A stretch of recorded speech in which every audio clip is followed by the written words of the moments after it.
Assalamualaikum warahmatullahi wabarakatuh. Apa kabar semua? Hari ini kita akan masuk ke materi kedua, yaitu konsep dasar sistem kendali. Mohon maaf sebelumnya untuk 3 slide ke depan saya menggunakan text-to-speech AI, karena ternyata rekaman saya pada beberapa slide hilang. Pada pertemuan ini kita akan membahas beberapa pokok bahasan diantaranya konsep dasar sistem kendal, sistem umpan balik, komponen dan variabel pada sistem kontrol, sistem SISO dan MIMO, sistem kontinu dan diskrit.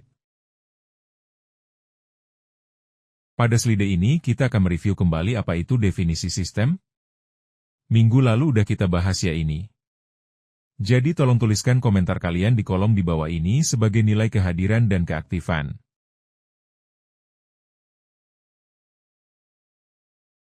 Pada slide sistem mobil ini, bisa kita gunakan untuk tahu konsep dasar berpikir sistem. Pada slide ini kita melihat ada konsep input, proses dan output. Input yaitu bahan bakar. Mobil membutuhkan asupan energi awal, dalam hal ini adalah bahan bakar. Tanpa input ini, sistem tidak dapat bekerja. Sistem mobil sebagai proses. Kotak di tengah menunjukkan mobil sebagai black box atau tempat terjadinya konversi. Disinilah energi kimia dari bahan bakar diolah.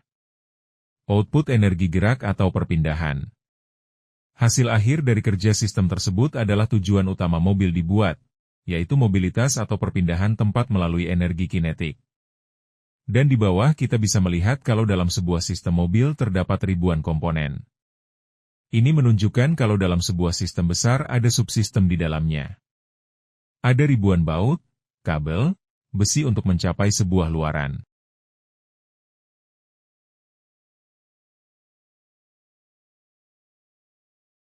Sedangkan untuk sistem TV kita tentu tahu bahwa yang diinginkan adalah ada konten audiovisual yang dapat dinikmati. Melihat adanya input sinyal gelombang magnetik. Sistem TV mengubah sinyal tersebut agar dapat dimengerti manusia. Komponennya kalian bisa melihat di situ ada power supply, blok horizontal, chroma, RGB, bagian audio dan program. Intinya di sini adalah gambar dan suara tidak akan muncul jika salah satu komponen kecil di sirkuit tersebut tidak berfungsi. Ini dapat kembali menjelaskan apa itu sistem.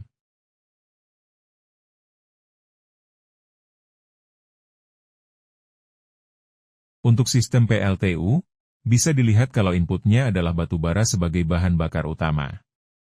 Sistem PLTU sebagai proses dan outputnya adalah energi listrik.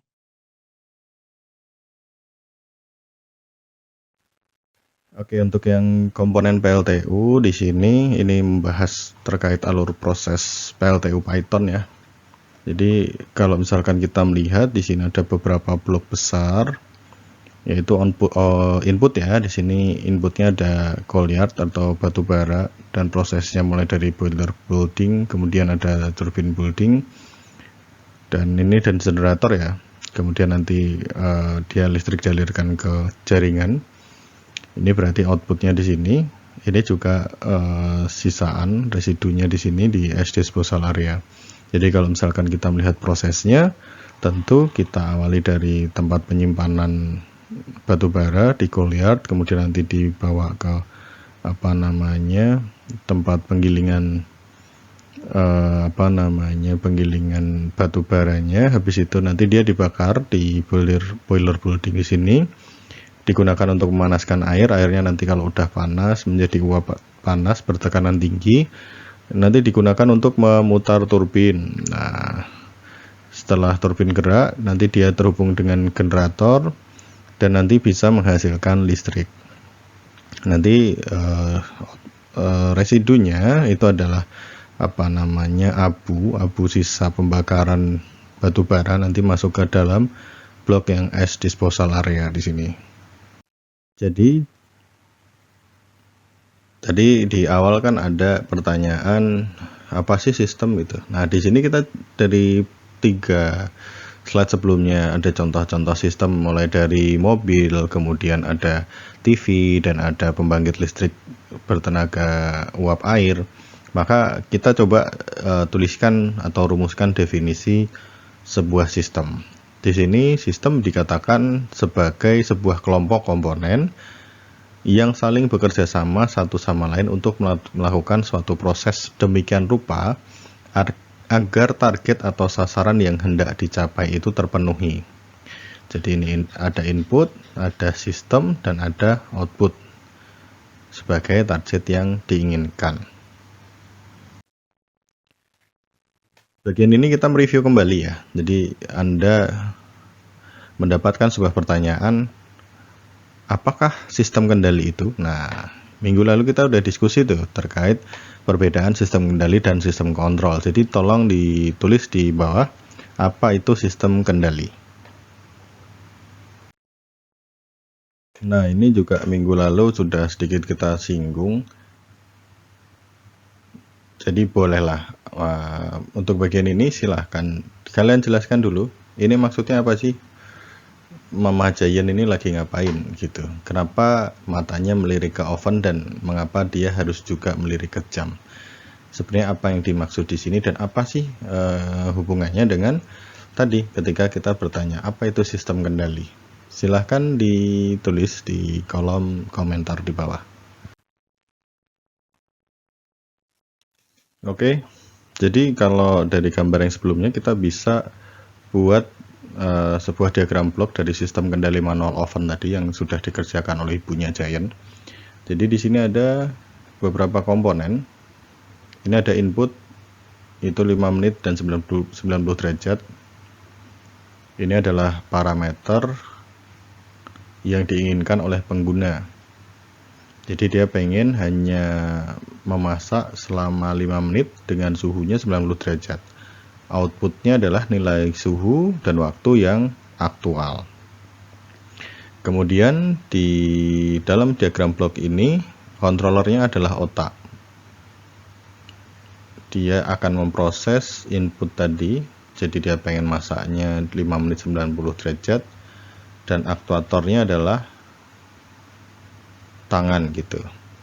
Jadi si otak tadi fungsinya untuk menerima informasi dari input dan membandingkan dengan kondisi aktual yang dilihat oleh mata sebagai sensor di sini. Kemudian nanti otak ini ialah yang memutuskan tindakan yang harus dilakukan seperti apa. Apakah dia harus mematikan kompornya atau harus seperti apa? Oh, tadi ini oven ya di slide sebelumnya ya. Oven manual.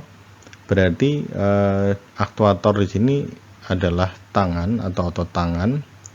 Ini adalah bagian yang melakukan tindakan fisik, sehingga otot tangan tadi bergerak berdasarkan instruksi dari otak untuk memanipulasi alat kendali pada oven.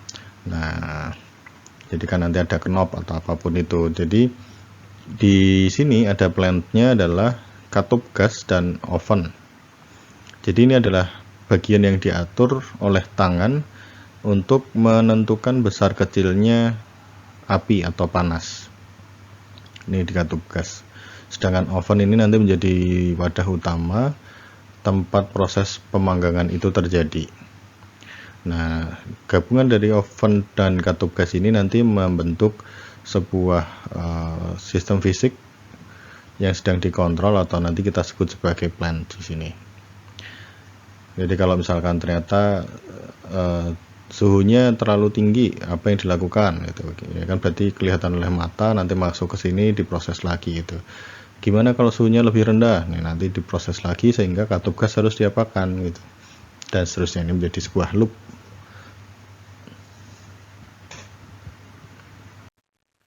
Ini adalah sistem kendali otomatis untuk oven listrik. Jadi ini kemarin juga sudah kita singgung sedikit di mana oven listrik ini kan udah ada inputnya, yaitu setting suhu dan setting waktu, timer ya. Maka Anda itu di situ operator itu tidak perlu lagi memantau suhunya udah tepat belum sesuai dengan target dan waktunya bakal kebablasan enggak gitu.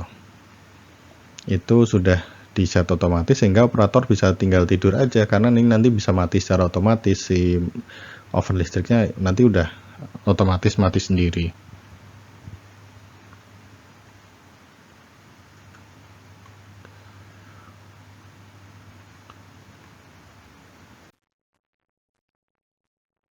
Untuk yang kendali otomatis di sini, ini kan sudah ada apa namanya, bentar, pointer saya macet. Ini ada inputnya sama, setting waktu dan suhu, kemudian controllernya di sini adalah microcontroller, kemudian ada aktuatornya adalah relay dan switch, plantnya adalah heater dan oven, outputnya adalah waktu dan suhu aktual. Kemudian untuk sensor di sini ada sensor suhu dan timer. Jadi kalau misalkan kita uraikan lagi, maka input ini adalah pengaturan tadi ya, waktu tadi sama suhu. Kemudian ini controller atau microcontrollernya, ini adalah bagian yang menggantikan otak untuk memproses data ya secara otomatis. Kemudian di sini aktuatornya adalah relay dan switch untuk memutus dan menyambungkan arus listrik ke elemen pemanas. Sedangkan plantnya di sini adalah heater dan oven. Heater ini sebagai pemanas listriknya. Kemudian outputnya sudah jelas tadi. Kemudian sensor suhu ya ini digunakan untuk mengecek apakah suhunya terlalu tinggi atau terlalu rendah, dan tentu mengatur agar waktu pengerjaan ini sesuai dengan target yang diinginkan, yaitu 5 menit.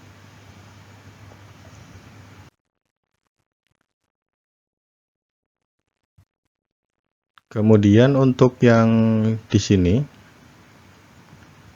ini kan apa namanya, ada sebuah sistem pipa itu.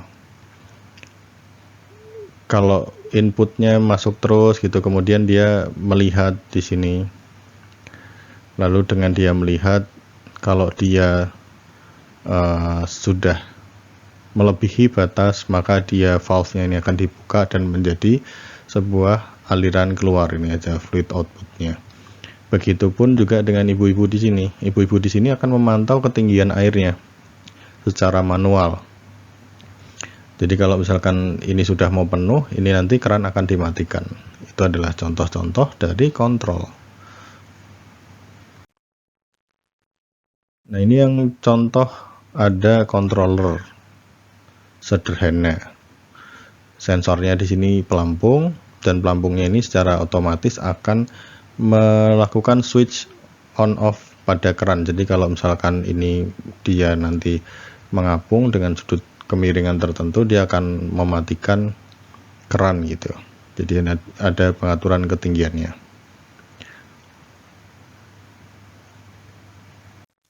Sehingga di sini sistem kendali didefinisikan sebagai suatu sistem yang bertujuan untuk mengendalikan suatu proses pada sistem agar output atau keluaran sistem yang dihasilkan dapat dikendalikan sedemikian rupa sehingga tidak terjadi kesalahan. Itu yang perlu digarisbawahi ya. Jadi dia ingin keluarannya atau output itu bisa sesuai dengan input yang diinginkan dan tidak terjadi kesalahan gitu. Dan dalam hal ini output yang dikendalikan adalah kestabilannya, ketelitiannya, dan kedinamisannya. Jadi input di sini adalah suatu nilai yang ingin dicapai dari suatu proses. Ini ada controller, ada proses atau plant, kemudian ada output. Di sini adalah nilai sebenarnya dari sebuah proses. Ini outputnya.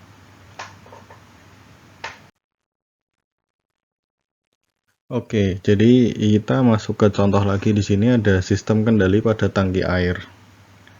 Nah, kalau berdasarkan pertemuan sebelumnya, kita udah tahu bahwa ini masuk ke dalam kategori sistem kendali otomatis untai tertutup atau loop tertutup atau closed loop.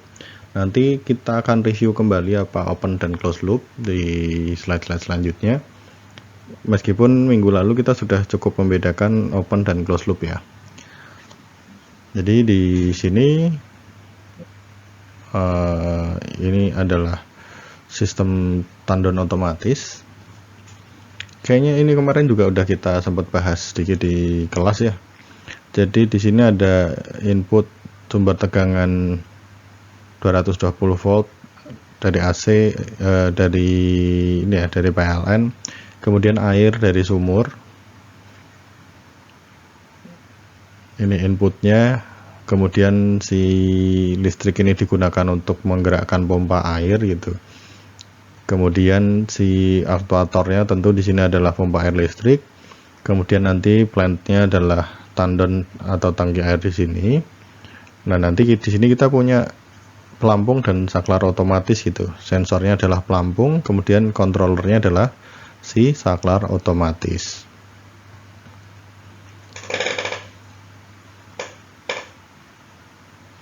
Kemudian kita coba geser ke slide selanjutnya. Mekanismenya gimana? Kok bisa nge-switch gitu itu. Jadi kalau misalkan kita melihat di gambar yang pertama di sini, ini kan kondisi air kosong ya, atau rendah itu. Maka pompanya on, dia akan nyala kalau misalkan airnya kosong atau dia pada ketinggian air tertentu. Jadi saat air digunakan untuk mengisi tadi kan di gambar sebelumnya kan ada apa namanya keran ya, ada keran atau ada output dari si tandon air.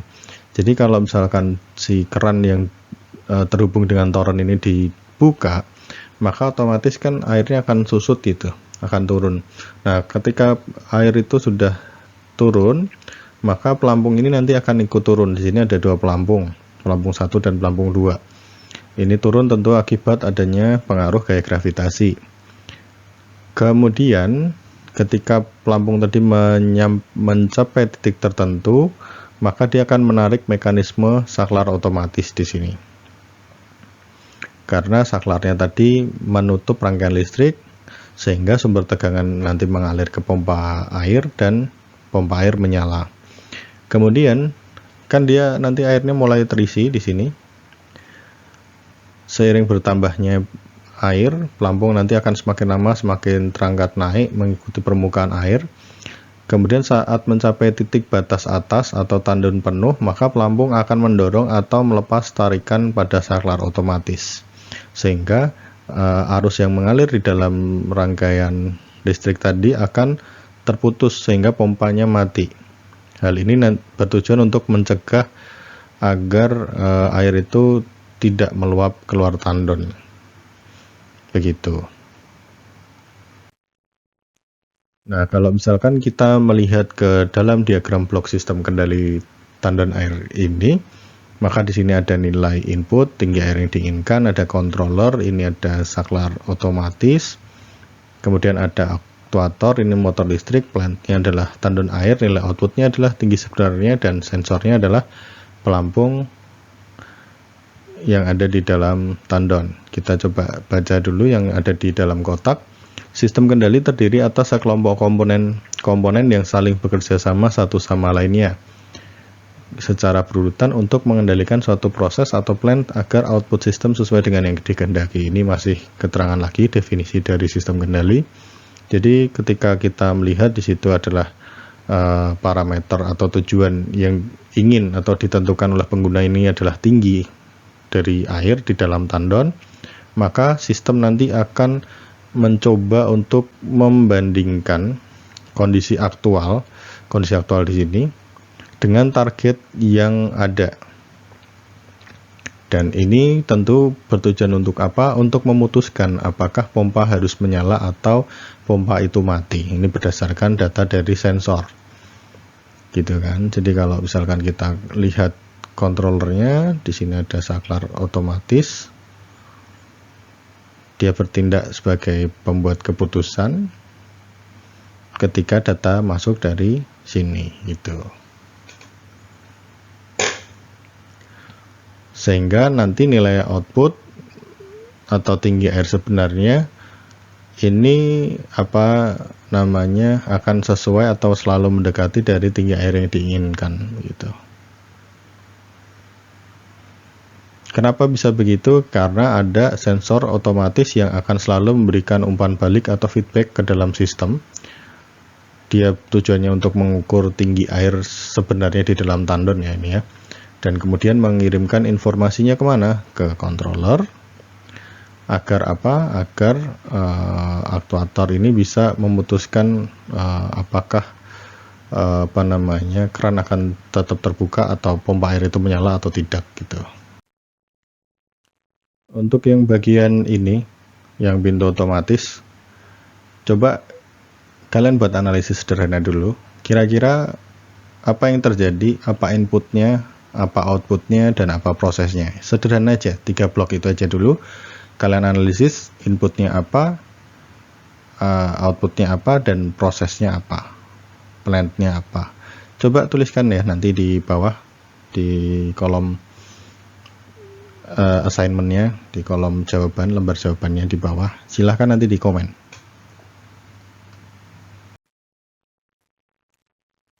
Berdasarkan gambar ini, ada pintu otomatis di sini, maka kita bisa melihat ada beberapa komponen, ada 12 komponen dan aksesoris di situ. Jadi kalau misalkan kita mau mengcluster lagi di sini, perangkat input dan sensornya sebagai pemicu apa aja gitu. Misalkan di sini ada overhead radar. Ini adalah sensor utama yang digunakan untuk mendeteksi gerakan orang yang nanti mendekati pintu. Jadi dia akan mendeteksi dengan sensor dari atas. Kemudian ada safety beam sensor. Ini ada nomor 3 di sini. Ini adalah sinar inframerah yang ada di celah pintu. Ini nanti tujuannya untuk memastikan pintu itu tidak menjepit orang yang sedang berdiri di tengah-tengah ya. Jadi kalau misalkan Anda masih ada di tengah lagi masuk, dia nggak akan menutup itu harapannya, biar nggak kejepit. Ya meskipun kalau kadang juga ada yang namanya kecelakaan pasti ada 1-2, tapi mostly sudah nggak pernah ada kejadian orang kejepit di pintu otomatis. Kemudian ada saklar manual di nomor 4 di sini. Kita masuk, ada press switch, kemudian ada kick switch di nomor 5. Kemudian kita bisa melihat adanya card access system di nomor 6. Lalu ada juga mekanisme penggerak atau aktuator dan plant. Ini ada operator cover nomor 1. Ini gunanya untuk melindungi mesin, motor, dan controller yang menggerakkan pintu. Jadi dia ditutup di sini. Kemudian ada sliding door liftnya di nomor 10. Itu adalah down pintu yang nanti bergerak geser. Kemudian ada floor guide-nya di poin 12. Ini rel pemandu di lantai agar pintu tetap pada jalurnya pada saat bergeser. Lalu nggak lupa di sini dikasih sistem keamanan dan kontrol darurat ya. Kita bisa melihat di nomor 7 ini ada emergency stop button. Ini adalah untuk menghentikan jalannya pintu secara instan kalau memang terjadi mal teknis gitu sehingga tidak terjadi kecelakaan. Kemudian emergency glass break nomor 8. Ini adalah kotak kaca darurat yang bisa dipecahkan untuk membuka secara manual nanti. Kemudian ada poin 9 ini 4 position key switch. Ini adalah pengaturan mode pintu. Jadi apakah dia mau selalu terbuka, apakah dia mau terkunci atau hanya keluar atau otomatis. Ini ada di poin 9.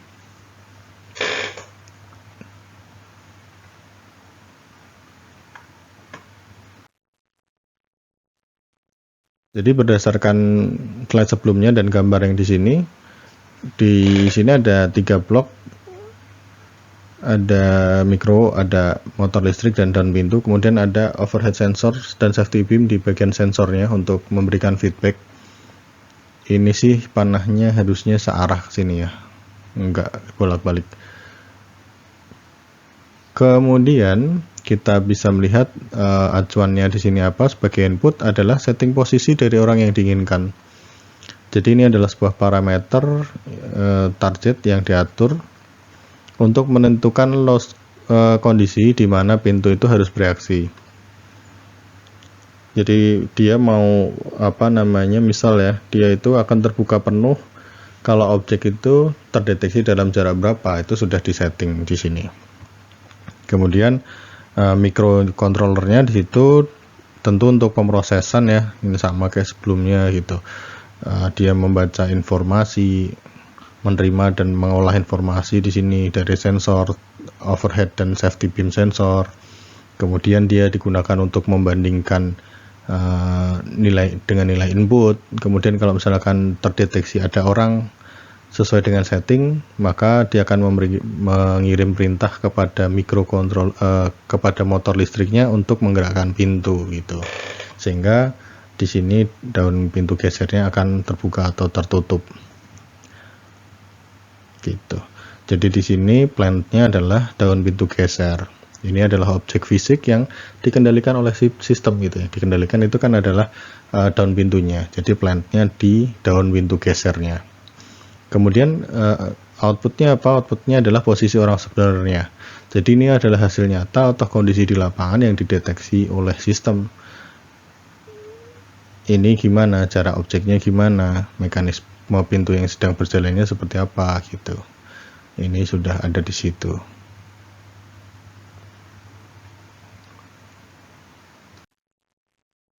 Oke, kita masuk ke sistem kendali pada lift. Lanjut.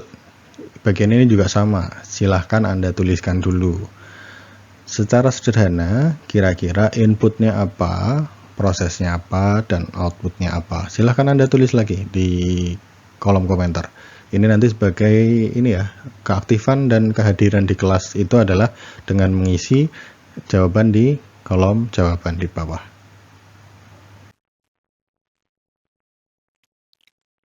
Di slide selanjutnya, kita bisa melihat di sini ada komponen-komponen utama dalam sistem kendali lift ya. Kemudian kita harus coba tahu apa sih peran masing-masing dari komponen-komponen tersebut gitu. Jadi kalau kita melihat di sini ada plantnya adalah konstruksi lift, kemudian ada komponen pengendali, ada rangkaian kontrol motor, ada kontraktor dan delay, kemudian ada motor listrik, dan ada box panel kontrol. Jadi kalau misalkan kita mau uraikan sedikit-sedikit sih ya, plant di situ ada konstruksi lift, ya seluruh konstruksi sih. Jadi ya struktur fisik, kabin penumpang, rel, tali baja, kemudian penyeimbang itu nanti masuk ke dalam plantnya di konstruksi lift. Kalau kita masuk ke controller di sini, controllernya, maka ini akan bertindak sebagai otak dari sistem di sini. Ini khusus ya, jadi ada board khusus untuk mikro khusus lift gitu. Kemudian ada kontraktor kontraktor dan delay di situ. Itu adalah alat yang nanti digunakan untuk memutus dan menghubungkan arus listrik ke motor listrik tentunya, dan ke seluruh sistem yang ada di dalam kendali liftnya. Kemudian di sini ada motor listrik. Ada motor listrik di sini. Kita bisa lihat ada motor listrik. Motor listrik ini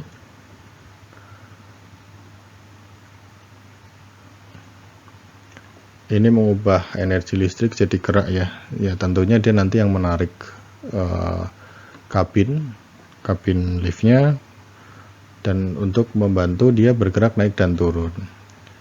Kemudian di situ ada box panel kontrol. Ini adalah tempat integrasi dari semua komponen, terutama komponen kontrol ya. Dan ada proteksi di situ agar sistem yang dioperasikan akan selalu aman.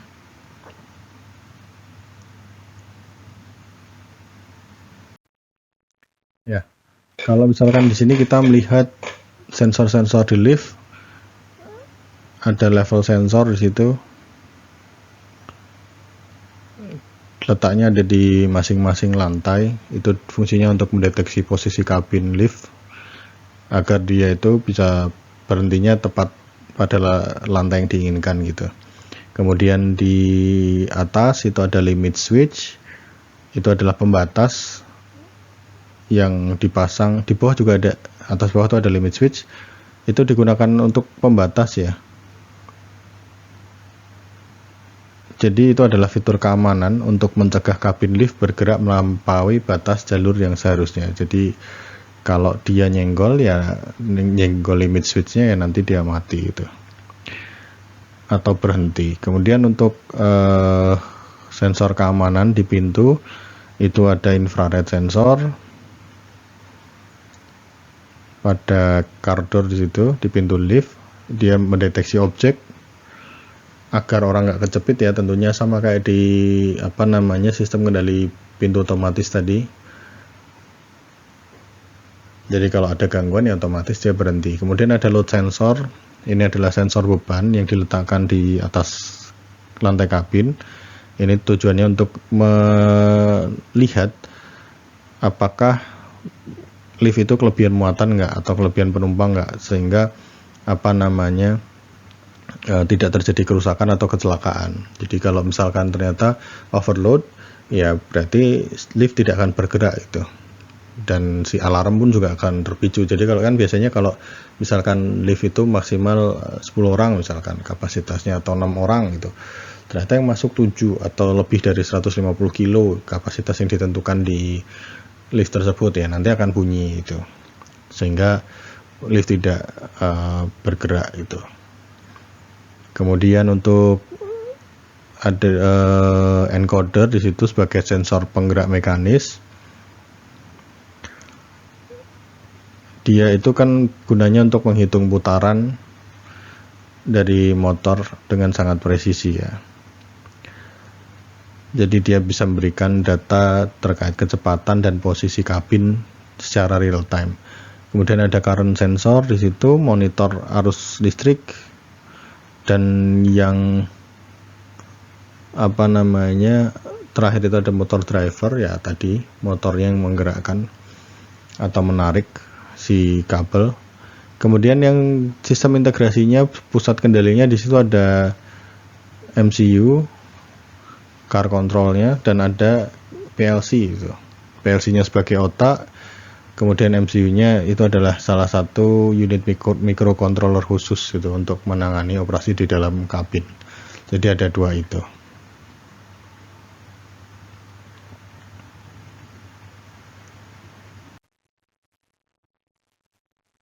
Nanti Anda kalau misalkan akan membagi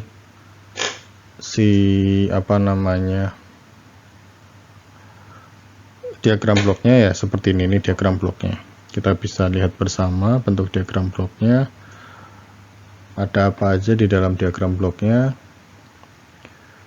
Misalkan di sini ada inputnya, level, ada speed, ada keadaan pintu, ada ketinggian atau lantai mana yang mau diinginkan gitu. Controllernya tadi microcontrollernya. Kemudian aktuator itu ada kontaktor dan relay. Kemudian plate-nya ada di motor listrik pada lift. Terus sensornya banyak, tadi sudah kita sebut, ada load, ada limit switch, ada level sensor, ada current sensor.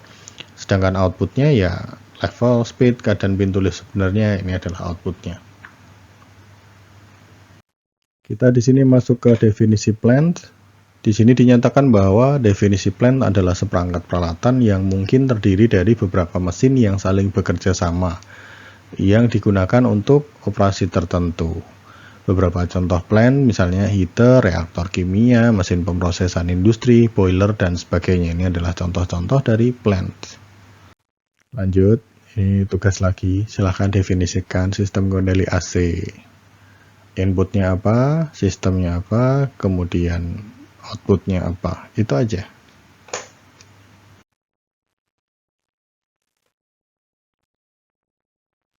Oke ya, kalau di sini kan kita lihat ada sistem dari AC itu. Jadi ada beberapa komponen yang bisa kita lihat di sini. Ini ada kompresor. Ini kan jantung sistemnya ada di sini. Jadi dia tugasnya itu untuk memompa refrigerannya. Jadi dia akan mengubah refrigeran dari gas bertekanan tinggi dan suhu tinggi itu. Kemudian di sini ada kondenser dan fan. Itu adalah alat yang digunakan untuk mendinginkan gitu gas panas dari kompresor tadi. Nah, nanti di sini sudah mulai menjadi fase cair bertekanan tinggi. Kemudian masuk ke dryer. Ini digunakan untuk menyaring kotoran dan uap. Lalu masuk ke expansion valve. Ini adalah katup yang nanti digunakan untuk menurunkan tekanan.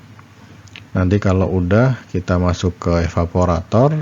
Ini ada di dalam ruangan. Di sini refrigeran dingin menyerap panas dari ruangan gitu. Jadi nanti tukar-tukaran aja. Yang panas dibuang ke sini, yang dingin dibuang ke sana. Jadi kalau misalkan kita bicara alurnya secara umum ya, pertama pasti ada penyerapan panas dari luar ruangan. Itu nanti ditarik sama blower, kemudian nanti dilewatkan di evaporator ya. Nanti refrigeran di dalam evaporator tadi kan menyerap panas ya, dan akhirnya dia berubah menjadi gas bertekanan rendah. Kemudian di gas tersebut tadi masuk ke kompresor, dia dikompresi agar tekanannya naik gitu, dan akhirnya menjadi panas karena dikompresi. Kita nggak membicarakan persamaan termodinamiknya di sini, kita cukup pahami saja prosesnya secara lebih sederhana saja. Lalu pembuangan panas terjadi di kondenser dan fan, lalu seterusnya lah, nanti masuk ke dalam siklus. Sehingga kalau misalkan kita membagi input proses output, di sini inputnya adalah suhu ruangan yang diinginkan. Kemudian prosesnya adalah siklus kompresi dan ekspansi dari refrigeran di sini. Kemudian outputnya adalah udara ruangan yang bertekanan rendah. Yang bagian ini nggak usah kita uraikan ya, agak terlalu panjang dan banyak komponen yang harus dibaca. Nanti dilihat sendiri aja di komponen sistem kendali AC splitnya ini. Itu typo, bukan AC split tapi AC split. Silahkan dilihat ada komponen apa aja dan komponen itu untuk apa aja. Silahkan dibaca sendiri. Ini tadi juga sudah kita bahas sedikit terkait komponen blok diagramnya ya. Jadi input apa, proses apa, output apa sudah. Jadi di sini input itu adalah suhu ruangan yang diinginkan, kemudian parameter ya terserah sih kalian mau ngeset suhunya berapa, misalkan 24 kurang dingin sampai mentok 16 ya. Jadi lalu controllernya di sini ada microcontroller, apapun itu. Kemudian ada aktuator, ada relay di dalamnya. Lalu ada plan-nya adalah AC, ada kompresor, ada fan, ada swing motor dan lain-lain. Tadi di depan sudah ada komponennya. Lalu outputnya di sini adalah hasil aktual suhu ruangan sebenarnya. Dan ini sensor ini digunakan untuk memberikan umpan balik apakah suhu sudah sesuai dengan yang ditargetkan begitu. Di dalamnya ada termistor suhu ruangan, ada termistor pipa evaporator, speed sensor untuk swing, motor dan lain-lain gitu. Ini sudah untuk yang AC. Selanjutnya ini adalah salah satu alat favorit mahasiswa IA ketika mau mengajukan topik tugas akhir gitu, yaitu conveyor, yang konon katanya hampir di setiap industri pasti kan ada conveyor ya dalam bentuk apapun ya, mostly ada conveyor gitu. Hampir sebagian besar ada conveyor dalam bentuk apapun, untuk kebutuhan apapun pasti ada conveyor, entah itu di situ untuk membawa botol, untuk mengirimkan semen dari satu proses ke proses lain dan seterusnya lah. Ini conveyor banyak sekali, sehingga ini menjadi favorit untuk dikendalikan. Maka silahkan Anda uraikan di sini, kira-kira ngapain sih conveyor tuh? Atau jelaskan sepaham Anda lah, ini apa sih yang dimaksud di gambar ini? Silahkan. Selanjutnya kita masuk ke klasifikasi sistem kendali berdasarkan sistem pengendaliannya. Di situ ada sistem kendali loop terbuka atau open loop, control system dan sistem kendali loop tertutup closed loop atau closed loop control system. Ini sudah kita bahas minggu lalu bahwa open loop itu bukan berarti dia adalah proses pengendalian yang manual. Itu bukan open loop. Sedangkan closed loop tidak harus dia adalah kendali otomatis dengan microcontroller. Ini perlu kita garis bawahi lagi, kita perlu tulis lagi di dalam buku catatan untuk mengingat kembali, karena minggu kemarin saya masih melihat ada miskonsepsi di dalam penafsiran kalian terkait sistem kendali loop terbuka dan sistem kendali loop tertutup. Jadi saya harus ulang dan tekankan bahwa sistem kendali loop terbuka itu bukanlah kendali manual. Sedangkan sistem kendali tertutup, loop tertutup itu bukanlah kendali otomatis. Maka kita bisa lihat di sini sistem kendali loop terbuka ini pada sistem kendali jenis ini, keluaran sistem tidak dipengaruhi oleh aksi pengontrolan, lalu hasil keluaran dari sistem tidak diukur dan umpan baliknya untuk diperbandingkan dengan masukan sistem. Jadi keluaran sistem sepenuhnya ditentukan oleh pengaturan awal. Jadi nggak ada monitoring, tidak ada kontrol terkait input sebenarnya. Jadi inputnya misalkan air, ya udah dibuka aja kerannya. Mau inputnya nanti penting ngisi bak mandi, ya udah ngisi bak mandi aja. Nggak peduli dia luber, nggak peduli dia kurang, udah terserah. Itu adalah loop terbuka karena tidak ada feedback. Minggu lalu sudah kita uraikan gitu, karena tidak ada feedback. Jadi di sini kita melihat terkait ini ya, apa namanya, sistem kendali open loop di situ. Jadi misalkan kita ingin mengontrol ketinggian cairan di sini dalam sebuah tangki. Di sini digambarkan tangki 1, ada flow in, tapi tidak ada flow out, sehingga nggak ada yang digunakan untuk mengendalikan ketinggian di sini. Untuk mengurangi ketinggian air nggak ada. Jadi air mengalir melalui pipa mengisi tangki, dan jika melebihi atau belum sampai volume tangki tidak dapat dilakukan sesuatu. Maka ini nanti menjadi sistem loop terbuka. Jadi tidak ada feedback sama sekali. Kita lanjut, ini masih hal yang sama.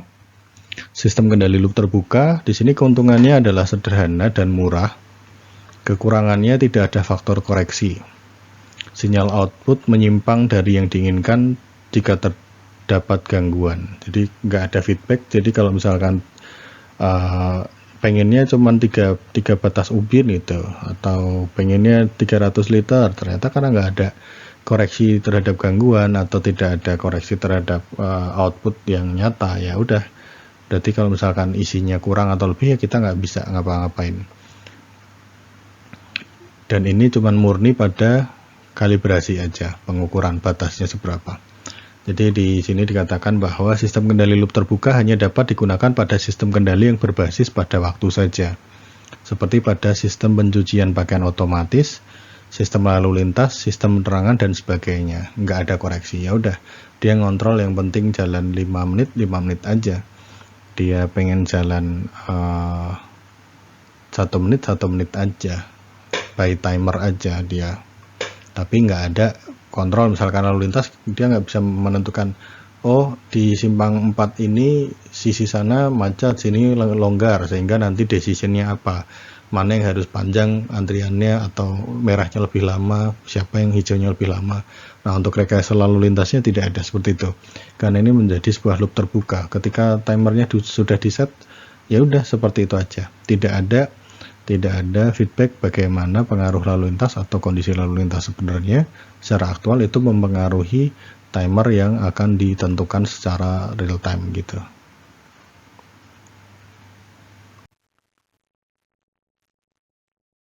Di sini kita ada contoh lagi, ini ada mesin cuci, inputnya itu setting waktu, lamanya pencucian, kontrolernya adalah timer, yang mau diproses itu adalah pakaian kotor di dalam mesin cuci. Outputnya waktu sebenarnya. Ya udah, maksudnya di sini itu ya gini, kita pengen nyuci baju itu tujuannya apa sih? Kita kan pengen agar bajunya bersih. Jadi inputnya adalah baju yang dicuci itu sebenarnya pengennya bersih gitu. Maka outputnya harusnya itu adalah kondisi baju yang sudah bersih. Harusnya. Maka kalau mau jadi closed loop ya mesin cuci itu bisa membedakan sendiri sudah bersih atau belum. Kalau belum ya mungkin durasinya dipanjangin dan sebagainya gitu. Nah, itu yang harus dilakukan. Tapi di sini karena ini menjadi sebuah open loop, ya sudah ketika setting waktu sudah ditetapkan, kemudian mesin berjalan, outputnya adalah timernya berjalan dan berhenti, sudah. Itu aja, itu adalah open loop. Sama halnya di sini, sama halnya untuk lalu lintas ketika memang dia diset untuk 68 detik, ya tadi nggak peduli dia yang di sisi sini macet, di sini antriannya sudah berjubel, ya udah ini akan diset ke 68 detik terus gitu, nggak akan menjadi lebih sedikit. Paling yang berubah adalah nanti kalau jam 6 pagi sampai jam 8 pagi itu timernya berapa, ya kan, di rush hournya jam berapa gitu, di peak hournya jam berapa, nanti timernya harus berapa. Sedangkan untuk yang di siang hari harus berapa detik. Itu aja sih kalau untuk membedakan ini di sini lagi macet nih, ini harus berapa detik. Ini belum ada untuk rekayasanya di sini untuk yang di kasus yang ini ya, begitu. Kalau kita lihat diagram bloknya ini ya sama sih kayak mesin cuci tadi ya, cuman ada timer sebagai input, ada controller, dan ada outputnya adalah plan-nya adalah lampu lalu lintas, dan outputnya adalah waktu yang sebenarnya, jadi timer aja, sudah selesai seperti itu. Untuk sistem kendali tertutup di sini ada beberapa keuntungan. Jadi ini kita masuk ke sistem kendali tertutup nih, udah close, open loopnya udah selesai. Keuntungannya sistem kendali ini memiliki kelebihan yaitu keluaran sistem berpengaruh secara langsung terhadap aksi pengontrolan. Sinyal keluaran sistem diumpan balikan ke controller untuk diperbandingkan dengan sinyal masukan. Sinyal kesalahan penggerak yang merupakan hasil selisih dari sinyal masukan dan sinyal umpan balik diumpankan ke controller untuk mereduksi kesalahan, sehingga keluaran sistem mendekati sinyal masukan yang dikehendaki. Jadi misalkan di sini ada contoh level control system. Ya, ini ada flow in, ini ada actual levelnya berapa, ketinggiannya, ini sensor, ada sensornya, ada level transmitter, ada level controller, ada set pointnya, nanti ini harus ngebuang gitu, misalkan ini sudah terlalu tinggi. Kerugiannya terdapat banyak komponen, mahal, dan probabilitas kerusakannya besar ya, intinya maintenance itu nanti akan butuh biaya, jadi begitu. Ini terkait sistem kendali loop tertutup. Makanya sebenarnya untuk konversi dari manual ke full automatic itu ya pasti, atau bahkan closed loop ya pasti maintenance butuh biaya itu. Dan apakah itu akan menjadi sebuah proses yang berkelanjutan, itu nanti itu adalah cerita yang lain itu di dalam konversinya itu. Kita lihat lagi, ini minggu lalu udah sih, cuman kita ulang sedikit ya, kita segarkan kembali biar semakin paham gitu. Di sini kontrol ketinggian cairan volume dalam tangki 2. Besaran apa yang dikontrol? Bagaimana mengetahui besaran yang dikontrol di sini untuk tahu ketinggian airnya atau volume air nih, bukan ketinggian air malah volume. Besaran apa yang diatur, manipulated variable-nya apa atau siapa yang mengatur atau mengendalikan controller, dan bagaimana cara mengontrol atau memproses pengisian tangki. Ini silahkan nanti dijawab juga. Misalkan ini ada flow in, ada flow out. Flow in itu berarti adalah air yang masuk melalui pipa masuk ke dalam bak mandi, dan flow out ini adalah pipa yang untuk menguras atau mengeluarkan air dari tangki. Jadi di sini di poin 2 dikatakan air mengalir melalui pipa mengisi tangki. Lalu yang ketiga, ketinggian volume air dipantau oleh operator. Ini operator. Jadi mata operator itu akan selalu menatap ke dalam tangki, kemudian dia akan mengatur valve-nya atau katupnya dibuka tutup, kencang, kecil atau gede gitu. Jadi yang terakhir, jika ketinggian volume air melebihi yang diinginkan, maka operator mengecilkan aliran masuk dengan cara memperkecil bukaan katup. Nah, ini adalah proses, ada feedback, sensornya mata, ini adalah bentuk dari closed loop. Makanya ini tadi saya bilang di awal bahwa kita akan sedikit mengulas kembali terkait open dan closed loop. Di sini ada sistem umpan balik, masih sama, kontrol ketinggian cairan volume dalam tangki, ini bagian yang ketiga. Ada katup, ada flow out, ada flow in, ada pengontrol gitu. Cuman di sini volume airnya dipantau menggunakan sensor. Jadi jika ketinggian atau volume air itu melebihi yang diinginkan, maka pengontrol akan memberikan sinyal untuk mengecilkan aliran masuk dengan cara memperkecil bukaan katup. Sebaliknya, dia akan memperbesar bukaan katup kalau misalkan masih jauh dari volume air yang diinginkan. Begitu. Jadi apakah ada mekanisme umpan baliknya di sini? Kalau ada, bagaimana mekanisme umpan balik itu terjadi? Lalu sistem loop tertutup apakah harus otomatis ataukah sistem otomatis pasti loop tertutup? Silahkan Anda komen di kolom jawaban. Jadi di dalam diagram blok sistem kendali loop tertutup, di sini ada input, ada komparator, ada controller, ada plant, ada output, dan ini ada measurement, hasil pengukuran nanti dibandingkan dengan komparatornya, kemudian nanti dia dikontrol controllernya untuk mengubah masukan ke dalam plant, ke dalam prosesnya gitu.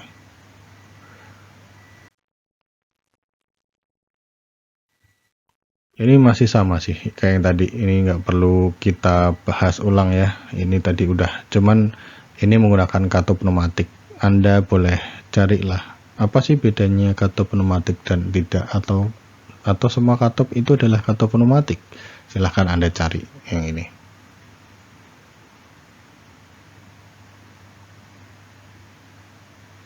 Ini masih sama dengan yang awal tadi. Ini ada tinggi air yang diinginkan, ada controller, kemudian katup pneumatik. Di sini ada bak air. Ini adalah yang akan dilihat ketinggian airnya atau volume airnya. Nanti airnya sudah tinggi atau belum, ini diatur dengan pelampung. Kalau pelampungnya sudah mengapung, tidak menarik switch, ya maka dia akan menutup dan seterusnya. Ini tadi sudah kita bahas di depan. Yang kedua, kita tadi sudah mengklasifikasikan sistem kendali berdasarkan apakah dia ada feedback atau tidak. Kita melihat ada sistem kendali loop terbuka dan sistem kendali loop tertutup. Sekarang kita masuk ke sistem kendali berdasarkan kerjanya. Yang pertama ada sistem kendali manual, dan yang kedua adalah sistem kendali otomatis. Jadi beda. Kalau tadi berdasarkan ada atau tidaknya feedback, bodoh amat itu manual atau otomatis. Kalau ada feedback, ya berarti dia adalah loop tertutup. Kalau nggak ada feedback, berarti dia adalah loop terbuka. Itu sudah clear. Dan di sini kita membahas kembali, kalau sistem kendali ada kontrol otomatisnya, maka dia masuk kontrol otomatis atau masuk manual. Nah, ini yang kita bahas di dalam slide berikutnya. Kita masuk ke sistem kendali manual. Kalau misalkan sistem kendali manual, ini aksi pengendaliannya dilakukan oleh operator atau manusia. Keuntungannya, konstruksi sederhana dan murah. Kerugiannya, probabilitas kesalahan relatif besar karena bergantung pada kondisi manusianya, ngantuk apa enggak, lagi fokus atau enggak, hilaf enggak itu. Kemudian waktu kerjanya lambat, tingkat keakurasian rendah. Ini untuk sistem kendali manual, sama sih kayak yang Ibu Giant tadi di awal, cuman di sini ada proses untuk pemanasan apa ini, nggak tahu saya. Ya, apapun itulah, dia ingin mengatur temperatur di sini, karena di sini adalah pemanasnya, maka si operator ini akan melihat temperaturnya di sini. Kalau temperaturnya sesuai yang diinginkan, ya udah di standby di situ. Kalau misalkan dia ketinggian, diturunkan dan seterusnya. Ini sama persis yang tadi. Intinya apa? Intinya adalah ada proses kendali manual oleh operator. Itu yang perlu kita garis bawahi di dalam tinjauan di sistem kendali manual. Ya, ini kita di sistem kendali manual pada heat exchanger ya. Jadi di sini adalah mesin penukar panas, heat exchanger. Jadi tapi ini kontrolnya adalah manual. Ada manusia sebagai pusat kendali untuk menjaga kestabilan suhu di sini. Kan mesin ini kan fungsinya untuk memanaskan air dingin nih, memanaskan air dingin masuk ke dalam tangki. Kemudian panas dipindahkan dari pipa yang berisi uap panas, nanti didinginkan, terus menghasilkan kondensat di sini. Kondensat itu adalah uap panas yang telah melepaskan panasnya ya. Jadi dia akan menjadi air lagi dan keluar dari sistem gitu. Terus peran manusia di sini, dia itu tentu bertanggung jawab untuk memastikan atau memantau suhunya. Cuman namanya risiko yang kerja orang, dia bisa aja capek, dia bisa ngantuk, bisa lelah, sama aja ya capek sama lelah ya. Atau kita sebut 5L juga nggak masalah, lemah, letih, lesu begitu. Nah, ini akan menjadi faktor kesalahan atau gangguan di dalam kendali. Kalau misalkan ia sampai tertidur atau lalai dalam memantau termometer, ya suhu bisa naik sampai tidak terkendali dan overheat, bisa sampai meledak karena tekanan tinggi, otomatis resiko meledaknya lebih besar dan ini berbahaya. Nanti kalau misalkan sudah sampai kondisi berbahaya, maka alarm ini akan muncul nih, berbahaya, dia akan berbunyi itu. Ini adalah konteks di dalam pembahasan sistem kendali manual. Jadi diagram blok sistem kendali untuk manual heaternya, di sini ada suhu air yang diinginkan. Ini ada otak karena manusia ya, operatornya manusia. Ini otot, ini adalah aktuatornya untuk menutup katup. Heater ini adalah plantnya. Suhu air sebenarnya berapa, ini jadi output. Maka sensornya adalah mata. Ini tadi juga masih mirip semua. Teman-teman kemarin juga sudah membuat tugas juga terkait sistem kontrol ya, atau sistem kendali. Lalu untuk yang sistem kendali otomatis, di sini sistem kendali otomatis adalah sistem kendali yang bekerja secara otomatis tanpa memerlukan operator. Aksi pengendalian sistem dilakukan secara otomatis oleh komponen-komponen kendali yang terdiri atas seperangkat peralatan elektronik yang saling bekerja sama sedemikian rupa sehingga menghasilkan keluaran plant sesuai dengan yang dikehendaki. Keuntungannya tingkat kesalahannya rendah, waktu kerja sangat cepat, keakurasiannya tinggi, efektif dan efisien, tapi kerugiannya adalah rangkaian kendali kompleks dan mahal. Itu adalah kekurangannya. Jadi di sini kita masuk ke kontrol otomatis pada heater. Jadi ada beberapa poin ya. Ada controllernya, di sini ada SP atau set point. Ini adalah nilai suhu yang diinginkan. Ini di angka hijau 85 derajat. Kemudian PV, di sini ada proses variabel. Ini adalah nilai suhu aktual ya, yang sedang terjadi di dalam mesin. Nah, ini yang ditunjukkan pada warna merah. Jadi ini dikomparasi di sini. Lalu di sini ada transmitter. Ini adalah pendeteksi suhu, dipasang di pipa sini. Nanti dia akan mengirimkan sinyal ke sini. Kemudian ini ada control valve. Dia ini adalah katup otomatis. Nanti dia akan mengalirkan bahan bakar atau panas menuju tungku pembakaran disesuaikan dengan kebutuhan di sini. Begitu.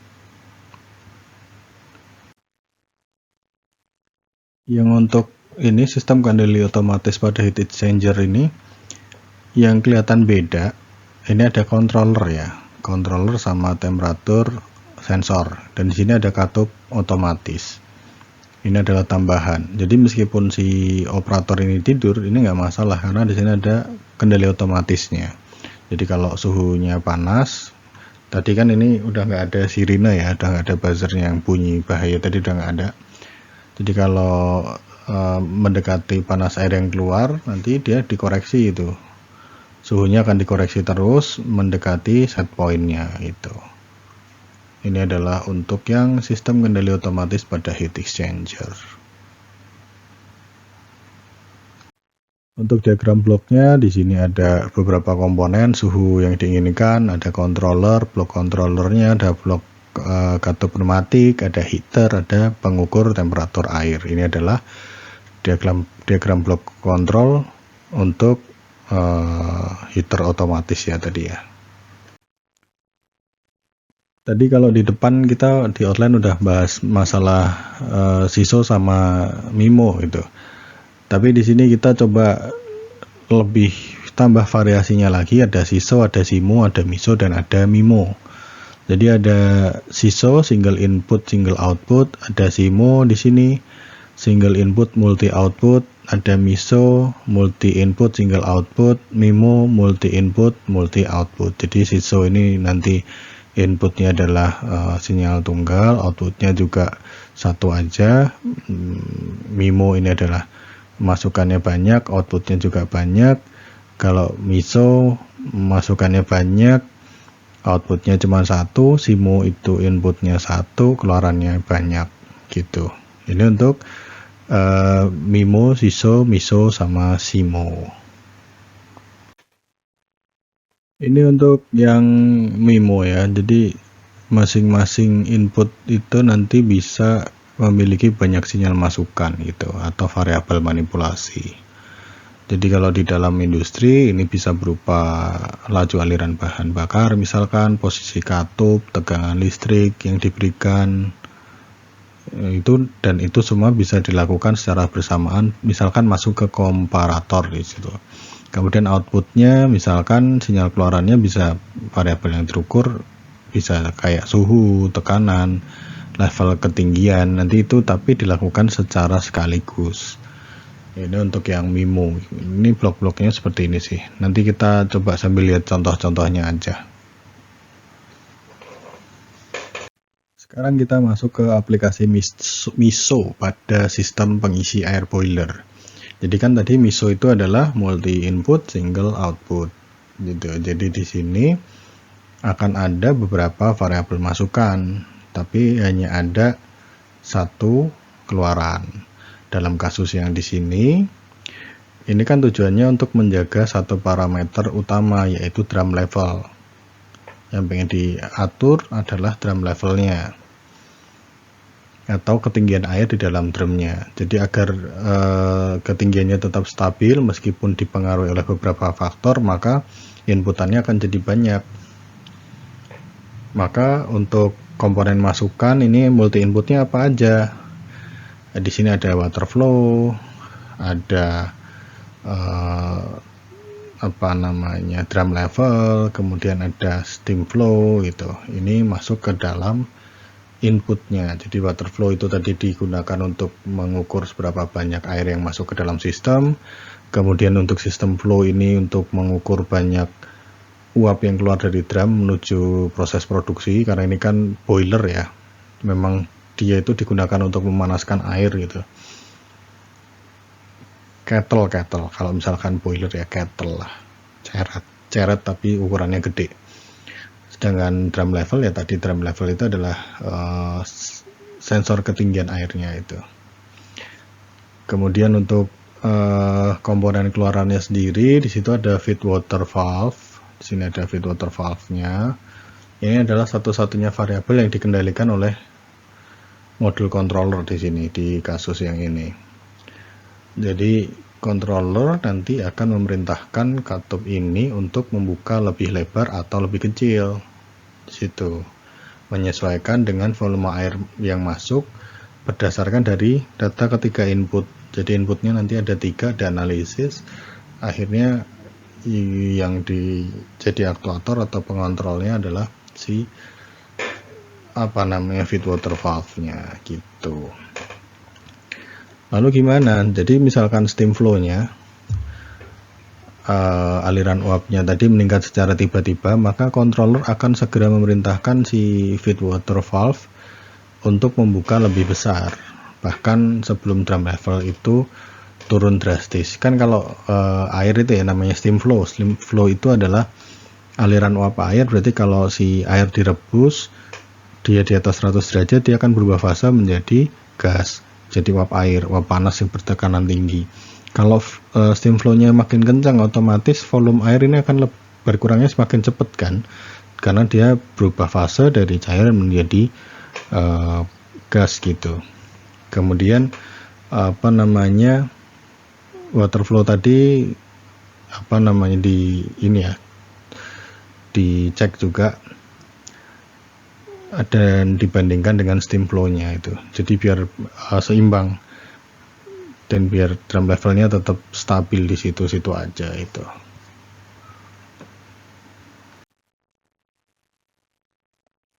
Untuk aplikasi MIMO pada PLTU di sini, ini menunjukkan bahwa untuk menghasilkan energi listrik yang stabil, sistem ini kan harus mengelola interaksi yang rumit antara beberapa komponen di sini ya.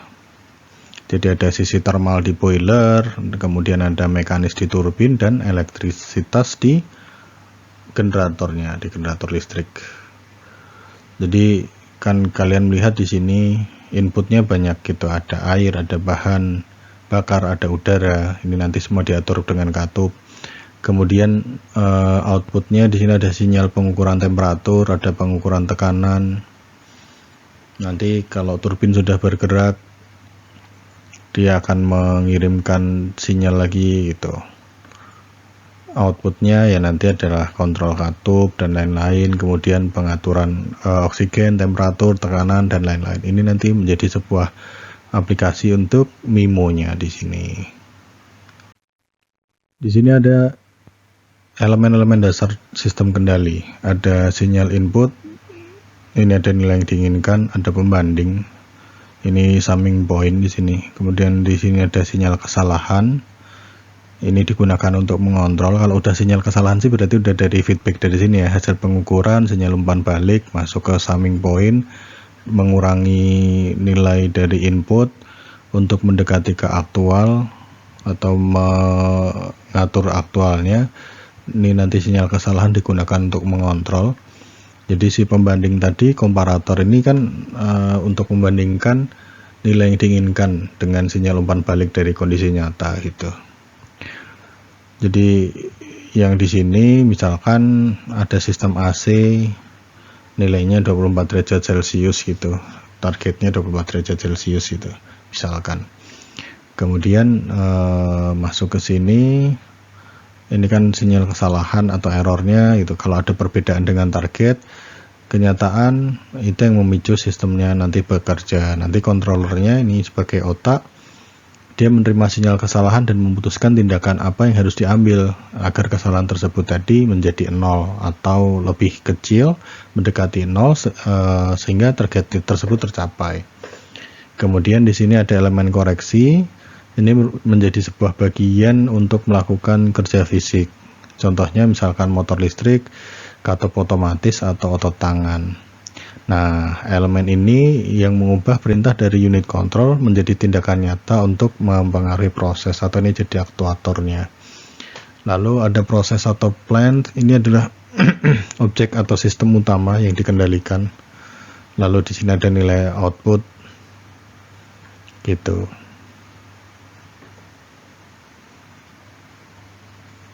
Jadi kalau di summing point misalkan inputnya positif, misalkan pengen suhunya 24 derajat, feedback dari sensor membaca suhunya 30 derajat, maka summing point itu akan menghitung 24 dikurangi 30. Nanti selisihnya adalah 6 derajat dari input. Nah, nanti ini akan lebih dibahas lagi di pertemuan yang membahas terkait diagram blok. Ini contoh aja nih, ini contoh kita melihat unit control gitu. Jadi di dalam blok unit control itu ada apa. Jadi di utamanya sih kita yang harus dilihat adalah summing point di sini, di mana nilai masukan gitu, nilai yang diinginkan itu akan diselisihkan dengan sinyal umpan baliknya di sini. Ini detektor kesalahan. Jadi fungsi ini atau fungsi titik ini adalah melakukan operasi matematik agar apa? Agar target dan kenyataan itu hasilnya sama gitu. Agar selisihnya jadi 0 gitu.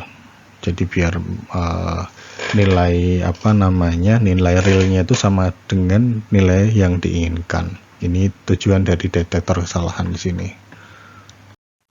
Bagian ini silakan Anda gunakan sebagai tugas. Jelaskan di bawah, silakan. Slide ini pun demikian, silahkan Anda jelaskan di bawah. Coba ini kursornya saya pindah dulu biar tidak mengganggu. Ini juga sama, silahkan ini jadi tugas. Lihat di situ, jelaskan itu ngapain gitu. Ini juga sama, silahkan dikerjakan. Ini pun juga harus kalian uraikan. Ini maksudnya apa di situ, sistem kendali pneumatik. Dan yang terakhir ini conveyor. Silahkan Anda boleh jelaskan juga. Nah ini juga sama, masih membahas tentang conveyor. Boleh Anda tuliskan nanti di bawah sebagai uraian. Mungkin ini dulu untuk yang materi pertemuan kedua kita. Kita akan lanjut lagi nanti di materi ketiga dan keempat. Silahkan ditonton dengan baik. Jangan lupa buat resume catatan, nanti akan saya cek di pertemuan kelima dan keenam sebagai bentuk kehadiran Anda di perkuliahan kedua. Oke, sampai jumpa lagi di materi selanjutnya. Assalamualaikum warahmatullahi wabarakatuh.